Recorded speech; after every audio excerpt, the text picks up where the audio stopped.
Welcome to another edition of World Talks here on TVP World. I'm your host, Benjamin Lee, and please join me and my guests on this next interview.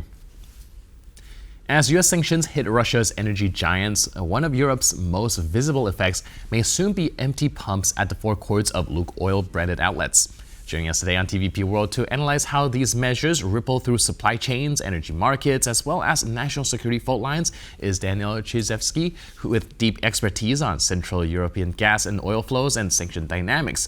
He'll help us understand what happens when geopolitics shows up at the service station. Hello and welcome to TVP World. Hello, thank you for having me. So can you help us understand how immediate is the risk of Lukoil gas stations or their suppliers are actually, when it comes to running out of oil as a direct result of the latest U.S. sanctions? Well, the Russian majors, Lukoil and Rosneft, have access to its oil. They have its own oil in Russia. They extract it since decades, or even more than 100 years, in, of course, different forms in the past, organizational forms.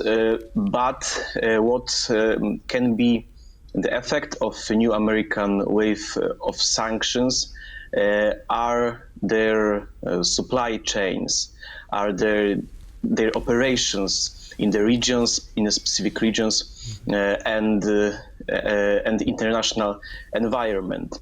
Of course, we can see some shortages of oil in gas stations of Lukoil in Central Eastern Europe. But we have to remember that in many cases, those gas stations buy oil from other producers, from other refineries, because it's much more beneficial economically. Those refineries are much closer than some Russian refineries in the Russian interior, especially. So I don't think that we will see massive shortages in Central Eastern Europe. One, because there are not that much Lukoil stations in our part of Europe, and there are other big companies, like, for example, Polish Orlen, that can help sustain some supply chains even in an emergency. And two, those companies are not a major player in our region. What can be the effect of sanctions are supply chains that connect Russia to India and China, and to the countries that are sort of middlemen in the trade of Russian oil after European Union sanctions, especially because, as we know, European Union imposed sanctions on Russian oil, but it didn't ban buying oil from Turkey, for example. And Turkey has been buying Russian oil and reselling it to the countries of EU. The same thing is with Kazakhstan and a couple of other countries. That can change as the effect of the American sanctions. Right. Like you mentioned, EU sanctions on Russian energy isn't as effective due to the fact that maybe they have works around, be it the shadow fleets, be it intermediary traders. Do you think that this American sanction on Lukoil will face the same issue as previously, where Russia finds ways to kind of go around it? This new wave of sanctions, both from the European Union and especially from the United States, have the aim to cut those practices, this shadow fleet practices, this reselling Russian oil from the middlemen, like, for example, Turkey. I see those sanctions as Europe's and generally of the West concern over strong Russian economy, the so-called war economy that has not collapsed after the first major wave of sanctions in 2022 and 2023, and is still quite solid. In order to end the war in Ukraine or help Ukraine defend itself, the West, especially Washington, decided to go over the enemy line and hit it economically, maybe even harder than the first time. As we know, President Trump tried to negotiate with Putin. He met with the Russian president, tried to bring peace to Ukraine and the war, but he quickly understood that it's very hard to negotiate with Moscow, and you have to hit it hard, and then they will eventually understand that the West is still the major player in geopolitics in global economy system.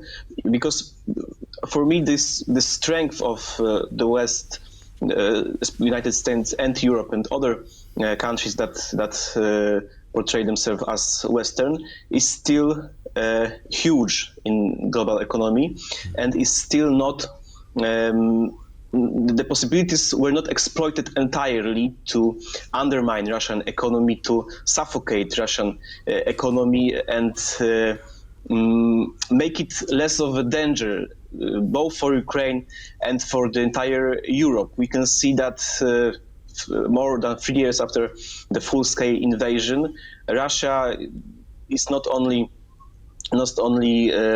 winning the war, it's not only holding up, but it's attacking Baltic states in a hybrid war. We've seen attacks on Poland, acts of hybrid war, and the only way to stop that is to impose even harder sanctions. President Trump, is able to hit hard. We've seen that in his first term when he imposed sanctions on Nord Stream 2, and the construction of this pipeline stopped entirely for a year. He postponed it and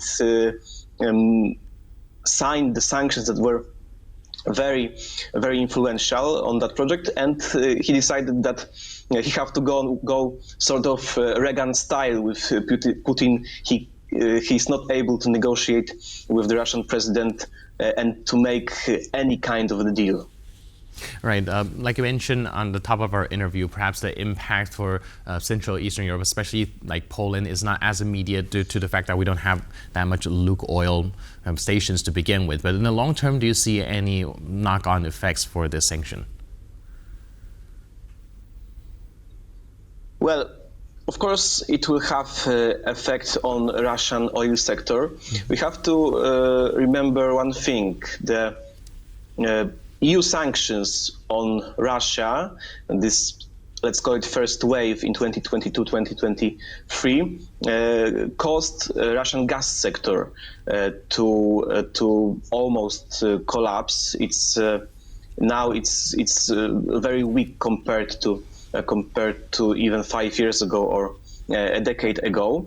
This has been a great success, but Russian oil industry is basically not touched. Russia managed to change routes of export, to find new customers, for the most part China and India, to create those middlemen countries that are reselling Russian oil, create a shadow fleet, and Russia is still benefiting in a significant way from its oil industry. Its money is flowing to Russian budget.